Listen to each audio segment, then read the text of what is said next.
NRHM, ANM, GNM एवं झारखंड अनुबंधित पारा चिकित्सा कर्मी संघ के अनिश्चितकालीन हड़ताल का दूसरा दिन रहा, लेकिन अभी तक किसी भी उच्च अधिकारी या फिर झारखंड सरकार के द्वारा कोई भी सकारात्मक पहल नहीं की गई।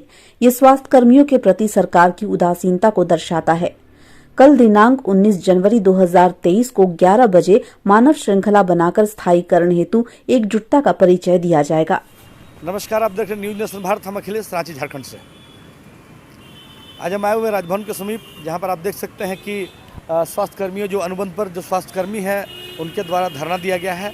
और 16 तारीख को मुख्यमंत्री घेराव किया गया था, मुख्यमंत्री आवास का घेराव किया गया था। और आज से लोग धरना पर है। 24 तारीख के बाद से जो लोग आमरण अनशन पर बैठेंगे।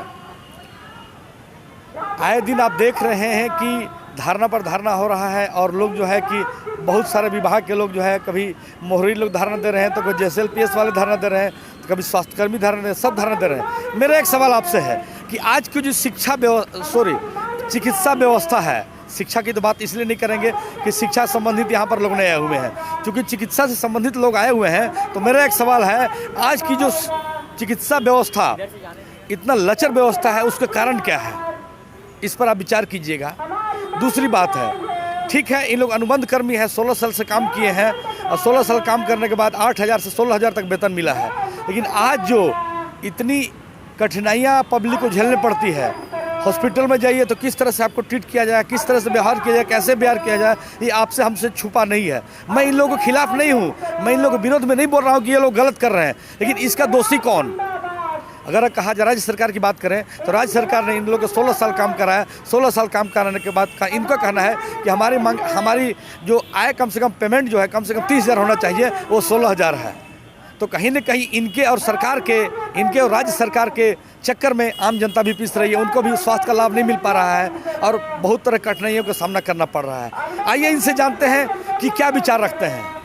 रेडी, परिचय बताइए अपना।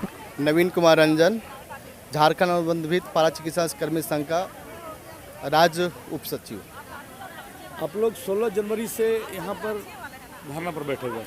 हाँ सर, बिल्कुल। 16 जनवरी के नई धरना से नहीं, 17 जनवरी से हम लोग अनिश्चितकालीन हड़ताल कर रहे हैं, जिसमें हमारे GNM बहनें, NM बहनें एवं जितने भी NIHM के तहत pharmacist, lab technician, ophthalmic assistant, सभी कोई हम लोग हैं। हर एक जिले का, हर एक PSC में हम लोग जितने भी कार्यरत हैं सभी हैं। अनुबंध पर आप लोग कराएंगे? टोटल अनुबंध पे हैं हम लोग, करीब 10 और 18 साल के बीच में हैं। क्या मामला आप लोग का है? ठीक है सर, हमारे जो अभी ये आपका जो मुख्यमंत्री महोदय हैं प्रेजेंट, उन्होंने आज से 2019 में उन्होंने वादा किया था सोहराय भवन में कि अगर हमारी सरकार बनती है तो 3 महीने के अंदर में आप लोग को रेगुलेशन कर दिया जाएगा। और जो आज तक 3 महीना नहीं 3 साल बीत गया है, जो अभी तक नहीं हो पाया है। ये अनुबंध में आप लोग का जो एग्रीमेंट हुआ था उसमें क्या लिखा हुआ है? सर, अनुबंध में था कि आपको 1 साल के बाद अगर आपकी ज़रूरत पड़ेगी तो पुनः आपको किया जाएगा, नहीं तो हटा दिया जाएगा। आज हमारी सेवा 13 साल से लेकर के आज 18 साल के बीच में है। तो सर, अगर हम लोग को उस समय उम्र हमारी थी 21 साल, आज हमारा उम्र हो गई है 35 और 38 साल, अब हम उस लायक नहीं रह गए, तो आप हमको अनुबंध में वो नहीं मैं पूछ रहा हूँ, जो एग्रीमेंट में जो दिया गया 1 साल का एग्रीमेंट होता है। हाँ, 1 साल का एग्रीमेंट था जो, लेकिन आज हमारा 16 साल होने जा रहा है। तो आखिर आप एग्रीमेंट 1 साल का था, अब तो एग्रीमेंट क्या, अब तो कंटिन्यू कर दिया गया है। तो अब तो पता ही नहीं चलता है कि एग्रीमेंट कब हो रही है, नहीं हो रही है। अब तो सेवा देते जाओ, जब तक अनुबंध का आपका जीवन है तब तक आप देते जाओ। तो ये हर साल एग्रीमेंट रिन्यू होते जाता है क्या? ये डिपार्टमेंटल अब पहले होता था, लेकिन अब कंटिन्यूसली होते जा रहा है। तो किस आधार पर उसके बाद रखा गया आप लोग को? अनुबंध पे ही है। अनुबंध कितने साल के अनुबंध पर? अनुबंध 1 साल के होती है। हाँ। आज सोचिए कि 1 साल, वही तो मैं बता रहा हूँ कि जब 1 साल का जब आपने सेवा रखा, 2010 में हमारी बहाली हुई, तो 2011 में हमको हटा देते। हाँ, जरूरत नहीं थी। उसके बाद किस आधार पर रखी आपको सरकार? वही मैं कंटिन्यू हूँ। हाँ। अनुबंध पे कंटिन्यू हूँ, जो आज तक हूँ। तो लिखित में क्या प्रमाण दिया है कि इतना साल तक आप काम कीजिएगा सरकार? ठीक है, लिखित में जब एक बार एग्रीमेंट हो गई, उसके बाद डिपार्टमेंट से कंटिन्यू डिपार्टमेंट का द्वारा ही प्रत्येक साथ रिन्यूअल हो जाता है। अच्छा, ऑटोमेटिक रिन्यूअल हो जाता है। ये डिपार्टमेंट की प्रक्रिया का तहत, मतलब जो हम लोग को पता भी नहीं चलता है। बहुत सब साथी लोग जो हैं उसको पता भी नहीं है कि आपकी जो एग्रीमेंट हो रही है या रिन्यूअल हो कि 8,000 में बहाली हुई, 8,500 में बहाली हुई। आज हमारा वेतन सोचिए, आज मैं 13 साल सेवा दे चुका हूँ, तब जाकर के आज 16,000 वेतन मिल रही है। तो ये जो इतना दिन का जो प्रक्रिया है, हाँ, अगर मैं पहले अगर किसी डिपार्टमेंट में रहता तो आज हमारी वेतन कम से कम 30,000 होता। आज महंगाई के अनुरूप हमारा वेतन एक पेट भी नहीं चल रहा, अपना पेट नहीं चल रहा है। बाल बच्चा का तो सोचिए कि किस अनुसार से हम लोग को अपना बाल बच्चा को पाल रहे हैं, अपना परिवार को चला रहे हैं आप लोग ये महंगाई के में। आप लोग 16 तारीख को ये घेराव भी किए थे, मुख्यमंत्री आवास घेराव। 16 तारीख को हमारा जो कार्यक्रम था राज्य के द्वारा, ये पहले भी दिया गया था। सभी उपायुक्त, हर एक जिला के उपायुक्त के माध्यम से एक ज्ञापन सौंपा गया था मुख्यमंत्री को नाम से कि सर हमारा जो प्रोग्राम है 16 तारीख का मुख्यमंत्री का घेराव, 16 तारीख को मुख्यमंत्री का, 16 जनवरी को मुख्यमंत्री का घेराव, 17 तारीख से अनिश्चितकालीन हड़ताल और नहीं मानने के बाद 24 तारीख को अमर अनशन का प्रोग्राम, ये शेड्यूल तय है। अच्छा, अभी तक क्या आप लोग अभी तक सरकार के द्वारा या उच्च पदाधिकारी के द्वारा कोई शुद्धि नहीं लिया जा रहा है। अच्छा, कोई अभी तक मिलने नहीं कोई शुद्धि नहीं लिया जा रहा है। अच्छा, ठीक ठीक, धन्यवाद। परिचय बताइए अपना। मेरा नाम विनीता कुमारी है, मैं दुमका से हूँ, राज्य संयुक्त सचिव सह जिलाध्यक्ष दुमका। अभी जो आपके पदाधिकारी जो थे बताएं कि 16 जनवरी का मुख्यमंत्री का घेराव किया और आज से आप लोग अनिश्चितकालीन हड़ताल पर हैं। कल से ही है जी।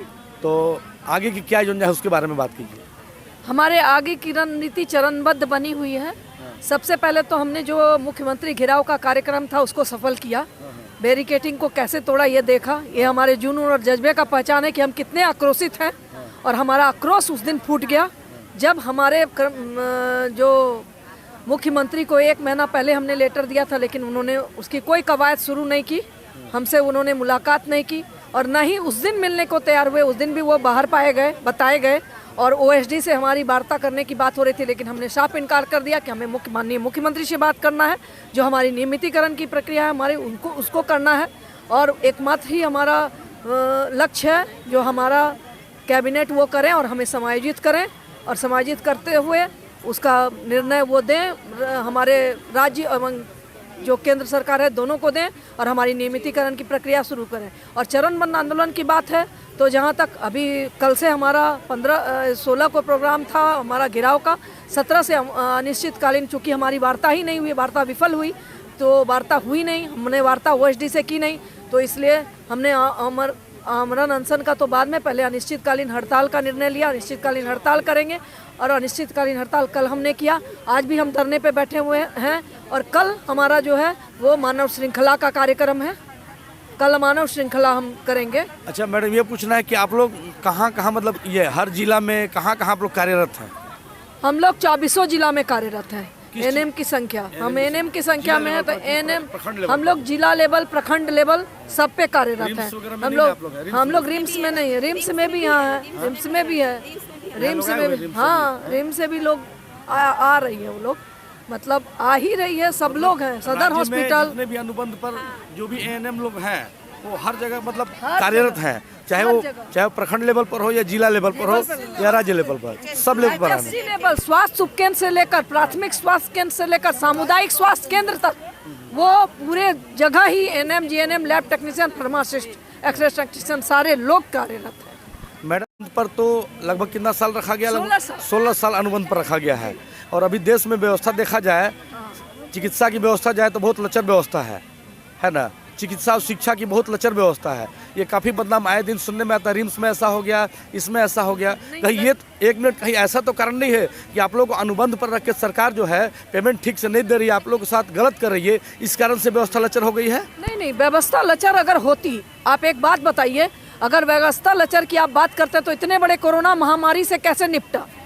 हम ही लोगों ने कोरोना, वो आपने किया, हम नहीं कह रहे कि आपने नहीं किया, आपने बहुत काम किया। हाँ। लेकिन उतनी व्यवस्था अच्छी नहीं है जितनी होनी चाहिए। कहीं न कहीं इसका ये कारण तो नहीं है कि आप लोगों के साथ ज्यादती हो रहा है? हम लोग के साथ तो हर समय ज्यादती होती है।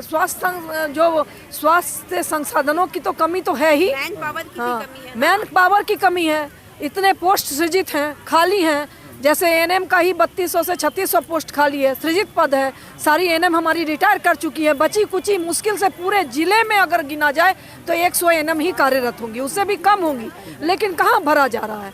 वही हाल हमारी जीएनएम का है, जीएनएम का सारा 700 पोस्ट खाली है, जीएनएम हमारी मात्र 600 के करीब है, लेकिन उनको भी नहीं किया जा रहा है, उनका भी वैसे ही शोषण किया जा रहा है। हमारे पारा मेडिकल कर्मी जो लैब टेक्नीशियन फार्मासिस्ट सबका उतना ही पोस्ट 1900 2003 के पोस्ट खाली है, लेकिन उनको भी नहीं किया जा रहा है। तो सारे पोस्ट तो खाली हैं, सवाल यह है कि मानव संसाधन की कमी है। हमारे यहाँ मानव संसाधन की सबसे बड़ी कमी है। वेंटिलेटर अगर होता है तो वेंटिलेटर चलाने वाला भी तो आपको नियुक्त करना होगा ना, कि वेंटिलेटर से तकनीकी जो प्रशिक्षण, यहाँ तकनीकी लोगों की कमी है और हम लोग टेक्निकल हैंड है। तो सरकार को यह समझना होगा कि टेक्निकल हैंड अगर बैठ जाएगा तो काम कौन करेगा, क्योंकि एक एएनएम है वो एक शिशु एनआरएचएम के तहत अगर तीन मुख्य गोल है हमारा कि मातृ मृत्यु दर को कम करना, शिशु मृत्यु दर को रोकना और जनसंख्या वृद्धि दर को कम करना, यही 3 जो लक्ष्य है वो 3 लक्ष्य को हम लोग वो 3 लक्ष्य को हम लोग पूरा करते हैं। और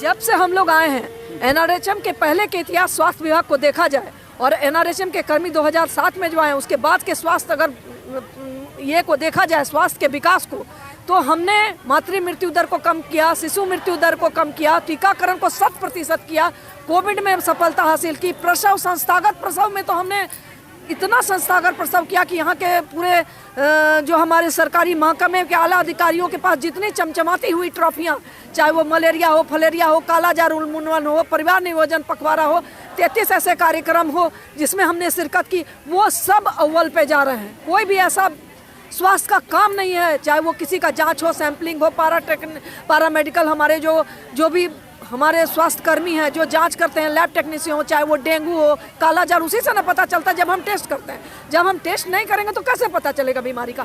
तो सब चीज़ तो टेक्निकल हैंड पे डिपेंड है और आप टेक्निकल हैंड को ही इग्नोर करके चल रहे हैं। विगत 16 वर्ष में अगर आप 16,000 का हमको मानदेय दे रहे हैं तो ये कहने वाली शर्म वाली बात है कि नहीं। वो कैसे करेगा आदमी? उसमें अपना पेट चलाएगा, आदमी उसमें अपना बच्चों को पढ़ाएगा, या स्वयं बीमार हो जाएगा तो उसका इलाज करेगा, क्या करेगा? अच्छा, एक बात बताइए, हम सब बात आपका मान रहे हैं, आप ऐसा मानते हैं कि अभी जो चिकित्सा व्यवस्था है वो दुरुस्त है?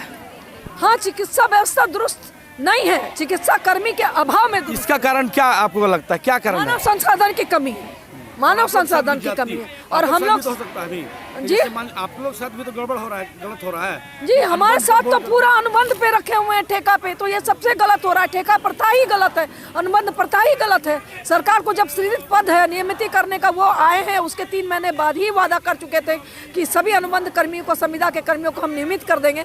खासकर स्वास्थ्य जो है, चिकित्सा जो है, लोगों के जीवन से जुड़ा हुआ क्षेत्र है, ये अंतिम व्यक्ति तक सुदूर सेवा पहुँचाने का कार्य किया जाता है। तो उसमें तो सबसे ज़्यादा हमारे माननीय मुख्यमंत्री को ध्यान देना चाहिए कि वो इस पर त्वरित कार्रवाई करके हमारे गुहार को सुने। और हमारा एकमात्र लक्ष्य, एकमात्र डिमांड है कि हमें समायोजन किया जाना।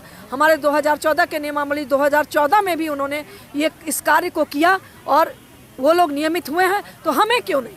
तो हमें भी नियमित किया जाना चाहिए। हम 16 साल दे चुके हैं और अब हमारी सब्सिडी सीमा खत्म हो चुकी है, इसलिए आज हम अनिश्चितकालीन धरना पे बैठे हैं। और 24 से जो है हमारा आमरण अनशन चलेगा। इसमें आमरण अनशन का समझ ही रहे हैं कि इसमें मरने तक की नौबत आ जाती है, तो इसमें इसकी सारी संपूर्ण जिम्मेदारी मैं कहूँगी कि हमारे माननीय मुख्यमंत्री और हमारे सरकार की हो। एक अंतिम सवाल रहेगा मैडम जी, अभी जो चिकित्सा व्यवस्था जो लचर व्यवस्था है, मैं नहीं करो आपके कारण से है, मैं नहीं करो किसके कारण से है? इसका कारण कहीं न कहीं सरकार का लापरवाही और आपके साथ भी जाती, इसको आप मानते हैं? हाँ, इसको मानते हैं। उनकी लापरवाही है ही, उनकी लापरवाही है कि वो मानव संसाधन को नहीं दे रहे हैं। वो मानव संसाधन दे तो सरकार व्यवस्था की जितनी भी व्यवस्थाएं, वो नई नई योजनाएं लागू जा रही है, वो जितना गति से सफल हो रहा है उससे और द्रुत गति से सफल होगा। वो सफलता की ऊंचाइयों में झारखंड का जैसे स्वास्थ्य में एक नाम हुआ है, एक झारखंड में स्वास्थ्य महकमा में झारखंड का एक नाम है पूरे इंडिया में। आप सिर्फ झारखंड में ही नहीं, आप पूरे इंडिया के ये को देखिए तो उसमें भी स्वास्थ्य व्यवस्था का एक बहुत महत्वपूर्ण स्थान है। इसको नरेंद्र मोदी जी ने भी स्वीकारा है। तो इस व्यवस्था को बनाए रखने के लिए तो सरकार को कवायद और पहल करनी ही चाहिए। ठीक मैडम, धन्यवाद। थैंक यू आप लोगों को। अभी आपने देखा कि हमने जो धारणा स्थल पर बैठे हुए जो चिकित्सा के पदाधिकारी जो एएनएम हैं और जो पुरुष लोग जो टेक्नीशियन हैं उन लोग से हमने बात किया, बहुत तरह के सवाल जवाब किया। आप इस बारे में क्या ख्याल रखते हैं कि आज जो झारखंड की चिकित्सा व्यवस्था जो लचर है, ये हमसे आपसे छुपा नहीं हो सकता, हमसे आपसे कहीं नहीं छुपा हुआ है। जो आज जो चिकित्सा व्यवस्था लचर है उसका दोषी कौन?